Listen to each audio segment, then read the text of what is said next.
अस्सलाम वालेकुम everyone, you are welcome to my YouTube channel. तो आज बेसिकली जो वीडियो का हमारा टॉपिक है एंड दैट इज़ माइक्रोबायोलॉजी का टॉपिक हम लोग डिस्कस करेंगे। इसीलिए मैंने ये रखी थी the medical microbiology and immunology, और ये कौन सी है, लेवेंसन की, ताकि आप लोग को एटलीस्ट आइडिया हो जाए कि हम लोग किस बुक से पढ़ने लगे। So I am starting with the basic virology. ठीक है, आज हम लोगों ने वायरस के बारे में सब देखना है कि एक वायरस के अंदर क्या क्या बेसिक चीज़ें होती हैं। So let's start without wasting time. Basic virology में सबसे पहले देखो हम बात करेंगे तमाम इन्फेक्शियस एजेंट्स जो हमारी बॉडी में डिफरेंट है, like fungi, protozoa, bacteria. These all are single cells और मल्टीपल सेल्स, या तो एक सेल से मिलकर बने हैं या एक से ज़्यादा सेल से मिलकर बने हैं। But virus is not like that, यानी वायरस इनसे थोड़ा सा डिफरेंट है। वायरस की अगर हम नॉर्मल सेल्स की रेप्लिकेशन की बात करें तो जो नॉर्मल सेल है वो अपनी एनर्जी और अपनी प्रोटीन्स खुद बना सकता है, but the virus can not make it's energy and proteins. ये मैंने जो क्रॉस लगाया that means it can not make it's energy and proteins. अब वायरस के अंदर ऐसे क्या फीचर्स हैं उसको देख लेते हैं। अगर मैंने ये स्ट्रक्चर बनाया दिस इज अ वायरस, ठीक है, एंड सबसे पहले ये जो ऊपर आपको नजर आ रहे हैं दीज आर कैप्सोमियर्स। ठीक है, ये जो मैंने सेंट्रल पार्ट बनाया है ये इसका कोर है, और कोर के अंदर ही इसका न्यूक्लिक एसिड होता है। और न्यूक्लिक एसिड क्या होता है, डीएनए भी हो सकता है और आरएनए भी हो सकता है। ठीक है, और इस न्यूक्लिक एसिड और इस कैप्सिड को अगर हम मिलाएं, कैप्सिड बेसिकली प्रोटीन का इन्वेलप होता है, ठीक है, प्रोटीन का कोट होता है। तो जब हम इसको मिला के बोलेंगे तो हम कहेंगे न्यूक्लियो कैप्सिड। ठीक है, यानी combination of both the nucleic acid and the capsid. Nucleic acid मैंने आपको बता दिया, डीएनए और आरएनए भी हो सकता है, can be single stranded, can be double stranded. Coat जो है, देखो जब भी मैं कहूँ let's suppose I am drawing this, ठीक है, ये इसके अराउंड जो है, पहले जो एक सिंगल थी, एक शीट थी कवरिंग थी, वो हमने कहा कि वो हमारा हो गया कोट, प्रोटीन का कोट, जिसको हमने नाम दिया कैप्सिड का। लेकिन उस कैप्सिड के ऊपर भी अगर एक और लेयर आ जाए तो वो हो जाती है इन्वेलप। ठीक है, और इन्वेलप बेसिकली क्या होता है, इट्स आ लिपोप्रोटीन मेम्ब्रेन। ठीक है, वायरस के अंदर बेसिकली कोई ऑर्गेनाइज नहीं। अभी हमने जो बात की, अभी मैंने इसकी रीजन नहीं आपको बताई थी ना, क्योंकि वायरस अपनी एनर्जी और प्रोटीन्स नहीं बना सकता। क्यों नहीं बना सकता, या सेल अगर बना रहा है तो क्यों बना रहा है। देखो जो बेसिक सेल होता है उसके अंदर उसकी वो organise like the nucleus, the cytoplasm, the mitochondria and the ribosomes, ये ऑर्गेनाइज जो हैं वो सेल के अंदर मौजूद होती हैं। तो वो उस काबिल है कि वो अपनी प्रोटीन्स और एंजाइम्स और एनर्जीज वगैरह बना सकता है। बट वायरस के पास जब वो ऑर्गेनाली नहीं, लाइक उसके पास अगर राइबोसोम्स ही नहीं है तो how can it be possible for a virus to make proteins. ठीक है, तो वो नहीं बना सकता। क्यों, क्योंकि उसके पास ऑर्गेनालीज नहीं है। ठीक है, अगेन यही बात यहाँ पे मैंने इसको मेंशन कर दिया कि सेल कैन इधर भी यूकैरियोटिक, कैन इधर भी प्रोकैरियोटिक। चाहे अगर हम यूकैरियोटिक की बात करें क्योंकि उसके अंदर ऑल ऑर्गेनालीज हैं, ठीक है, लेकिन प्रोकैरियोटिक में चूंकि सारी ऑर्गेनालीज नहीं होती हैं, लाइक अगर मैं बात करूँ उसके अंदर माइटोकॉन्ड्रिया नहीं है, उसके अंदर हमारे पास न्यूक्लियस नहीं है, तो वो ऑर्गेनालिज मिसिंग है। लेकिन एक ऑर्गेनालिज जिसका हमने कॉमन पढ़ा है कि वो प्रोकैरियोट्स में भी होती है और यूकैरियोट्स में भी होती है, दैट इज अबाउट राइबोसोम्स। ठीक है, अब हम चलते हैं सेकंड फीचर पे। वायरस की हम फीचर्स अभी पढ़ रहे हैं। Second is obligate intercellular parasites. ये वायरस का एक नेम है। क्यों ये नाम है, या क्या मतलब है इस नाम का, reproduce only within the cells, यानी वायरस जो है जब तक, देखें मैं ड्रॉ करती हूँ, ये एक बॉडी है, ठीक है, ठीक है, और ये बाहर वायरस पड़ा हुआ है। ठीक है, ये वायरस अगर यहाँ जब तक ये बाहर पड़ा है, it is not able to replicate, ये रेप्लिकेट नहीं कर सकता, ये रिप्रोड्यूस नहीं कर सकता। लेकिन जैसे ही ये इस पर्सन में एंटर हो जाएगा, इसको अपना होस्ट मिल जाएगा, उसको अपना रेप्लिकेट करने के लिए सेल मिल जाएगा, then it is able to replicate. ठीक है, लेकिन कुछ ऐसी चीजें हैं या कुछ ऐसे ऑर्गेनिजम्स हैं जो कि एक्सेप्शन में आते हैं, जैसे क्लैमिडिया एंड रिकेट्सिया। ये दो वो बैक्टीरियाज हैं विच आर ऑल्सो कॉल्ड, वैसे बैक्टीरिया में ये प्रॉपर्टी नहीं पाई जाती, ये ऑब्लिगेट इंटरसेलुलर पैरासाइट होने की प्रॉपर्टी नहीं होती, यानी उनको होस्ट की जरूरत नहीं होती। लेकिन ये दो ऐसे बैक्टीरियाज हैं, क्लैमिडिया एंड रिकेट्सिया, जिनको होस्ट की जरूरत होती है फॉर दी रेप्लिकेशन। जो थर्ड फीचर है हमारे पास वो है progeny of virus. Progeny means का मतलब क्या होता है कि उसके फर्दर डॉटर सेल्स क्या होंगे। नॉर्मल सेल की बात की जाए तो हम अभी जो पढ़े हैं फीचर्स इस कंपैरिजन के साथ है कि नॉर्मल सेल में क्या होता है। तो सेल्स में माइटोसिस होती है या बाइनरी फिशन होता है, जिसके नतीजे में एक सेल से फर्दर दो सेल्स बन जाते हैं। ठीक है, ऐसे। लेकिन जब वायरस डिवाइड करता है तो वायरस में एक से 100, एक से 1000 या एक से लाख या million billions uncounted limited cells भी बन सकते हैं। ठीक है, तो ये वायरस के अंदर ये डिवीजन का तरीका है। अब हम एक वायरस की और एक नॉर्मल सेल्स की टेबल की फॉर्म में जो है वो डिफरेंसेस क्रिएट कर लेते हैं। न्यूक्लिक एसिड की बात करें तो वायरस में डीएनए या आरएनए दोनों में से कोई एक होगा। कभी भी ये नहीं हो सकता कि ये दोनों इकट्ठे एक वायरस में हो, जबकि सेल में ये पॉसिबिलिटी है कि DNA RNA all both are present in a cell. Proteins जो है वायरसेस में बहुत कम होती हैं, क्योंकि अगर प्रोटीन, क्यों कम है, क्योंकि उसके अंदर वो ऑर्गेनेली नहीं है ना, राइबोसोम्स जो उसने, अभी यहाँ पे जब हम राइबोसोम देखेंगे तो एब्सेंट, तो एब्सेंट इसका मतलब बहुत कम प्रोटीन्स है, और सेल में बहुत ज़्यादा होती हैं हमारे पास। लिपोप्रोटीन की मेम्ब्रेन की बात करें तो कुछ वायरसेस में वो इन्वेलप है और कुछ में। तो उसके बाद जो हम बात करें कि अगर हम नॉर्मल सेल की बात करें तो उसके अंदर हमने कहा कि प्रोटीन मैनी है। क्यों मैनी, क्योंकि उसके अंदर उसका राइबोसोम जो है वो प्रेजेंट है। लिपर प्रोटीन मेम्ब्रेन की बात करें तो हमने कहा कि जिस बेसिकली अब हम पीछे पढ़ के आए कि इन्वेलप, ये मैंने आपको बताया यहाँ पे कि इन्वेलप जो है दैट इज लिपोप्रोटीन मेम्ब्रेन तो लिपोप्रोटीन मेम्ब्रेन इन्वेलप की फॉर्म में कुछ वायरसेस में होगी और कुछ में नहीं होगी। सेल्स में ये सेल मेम्ब्रेन की फॉर्म में प्रेजेंट होती है। माइटोकॉन्ड्रिया क्योंकि हमने कहा ऑर्गेनेली वायरस में नहीं है तो एब्सेंट है, और सेल्स में ये प्रोकैरियोटिक में नहीं होगी और यूकैरियोटिक में होगा। ठीक है, एंजाइम्स जो है वो थोड़े हैं और सेल्स में ज़्यादा हैं।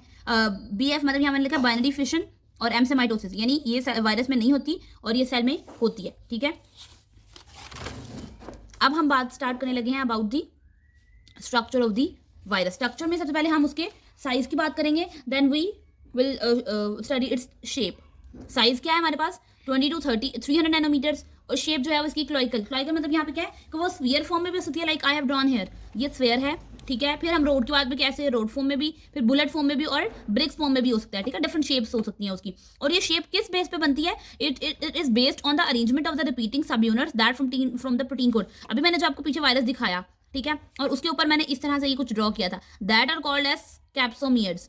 ठीक है, ये जिस तरह से शेप इनकी होगी वही शेप उस वायरस की होगी। तो हमने यही लिखा कि it is decided by there arrangement of repeating सब यूनिट, जिनको अभी हमने क्या बोला, कैप्सोमियर्स।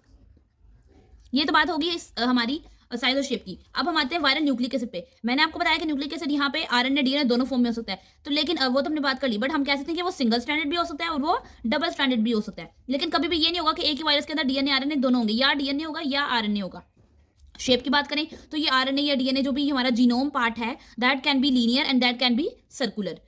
अब एक्सेप्शन या जो इंपॉर्टेंट पॉइंट याद रखने वाला वो क्या है, influenza virus and the rota virus have a segmented RNA genome. Segmented का मतलब क्या है, सेगमेंटेड का मतलब है कि वो टूटा हुआ होगा, उसके छोटे छोटे पीसेज होंगे।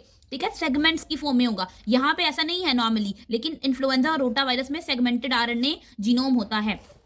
उसके बाद आगे देखिए तो all viruses have a single copy of genome. तमाम वायरसेस में क्या होता है, एक ही कॉपी होती है। ठीक है, RNA या DNA की एक ही कॉपी होती है। बट एन एक्सेप्शन या फिर एक डिफरेंट वायरस जो हमारा रेट्रो वायरस है, रेट्रो, ठीक है, वो डिप्लॉयड है। उसका मतलब it has the double copy of genome. ठीक है, इसमें दो होंगे, जो भी जीनोम प्रेजेंट होगा वो डबल होगा। आगे चलते हैं वायरल कैप्सिड और सिमेट्री पे।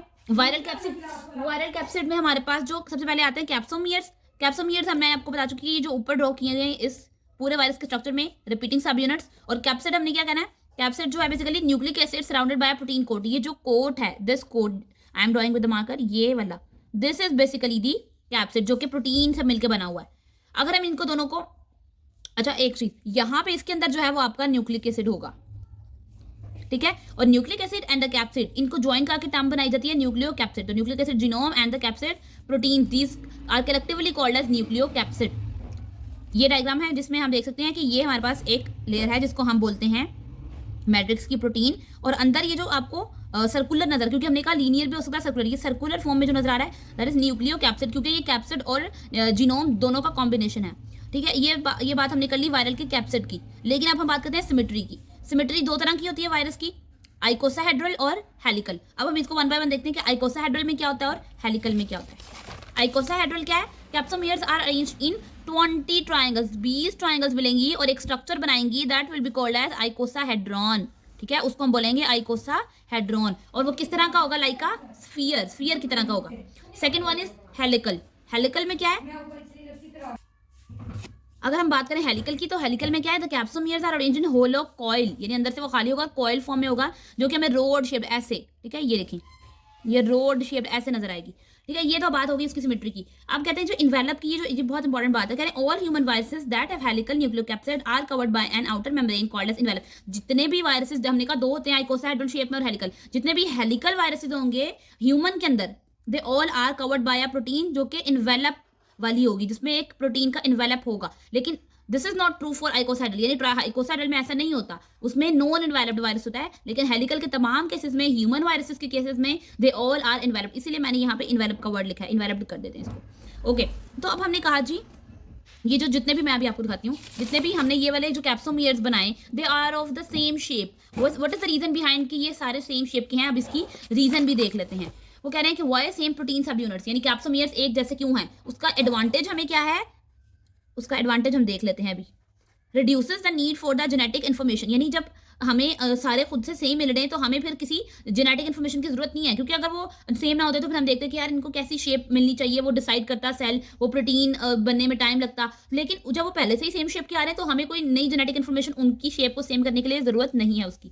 And the second reason the promote self assembly, ठीक है, यानी वो क्या करते हैं कि खुद से अरेंज कर लेते हैं अपने आप को, क्योंकि देखो अगर तो कोई डिफरेंट होता तो फिर वो सोचना पड़ता कि कौन सा पहले लगाएंगे कौन सा दूसरा, यानी उनकी असेंबलेंस में मुश्किल होती। लेकिन जब वो सेम है तो वो अपनी असेंबलेंस खुद ही कर लेते हैं, यानी उनको किसी एंजाइम की जरूरत नहीं है जो आके उनकी हेल्प करे फॉर देयर असेंबलिंग।